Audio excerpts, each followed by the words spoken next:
शरद पवार आज राज्यसभेसाठी उमेदवारी अर्ज दाखल करणार आहेत। आज दुपारी 12 वाजता उमेदवारी अर्ज दाखल केला जाणार आहे। पवार घरातूनच उमेदवारी अर्ज दाखल करणार असल्याची माहिती समोर येते।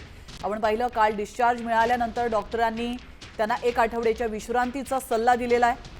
गर्दीत न जाण्याचा पवारांना डॉक्टरांनी सल्ला दिलेला आहे। याविषयी अधिक माहिती देण्यासाठी आपले प्रतिनिधी वैदेही काणेकर आपल्यासोबत जोडले गेलेले आहेत। वैदेही, आपण पाहतोय आज दुपारी 12 वाजता उमेदवारी अर्ज शरद पवार दाखल करणार आहेत आणि ते घरूनच दाखल करणार आहेत। हा अर्ज, त्या संदर्भात काही अधिक माहिती मिळते का? नक्कीच आपण बघतोय की शरद पवार आज दुपारी 12 वाजता राज्यसभेचा अर्ज दाखल करणार आहे। आज शेवटचा दिवस आहे आणि अगदी काल रात्रीपर्यंत या संदर्भातली खलबत सुरू असलेली बघायला मिळाली होती। महाविकास आघाडी अखेर शेवटच्या क्षणी एकत्र आलेली बघायला मिळाली आणि शरद पवार यांच्या नावावर शिक्कामोर्तब झालेलं बघायला मिळालं।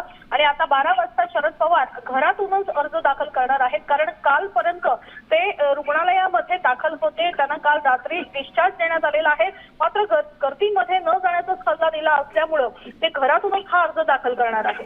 नक्कीच, धन्यवाद वैदेही, तुम्ही दिलेल्या महत्त्वपूर्ण माहितीबद्दल। आपण पाहतोय शरद पवार यांची प्रकृती बरी नव्हती, त्यांना रुग्णालयात ॲडमिट करण्यात आलं होतं। त्यानंतर त्यांना काल डिस्चार्ज मिळालेला आहे आणि पुढील आठवडाभर त्यांना घरी विश्रांती करण्याचा सल्ला डॉक्टरांनी दिला।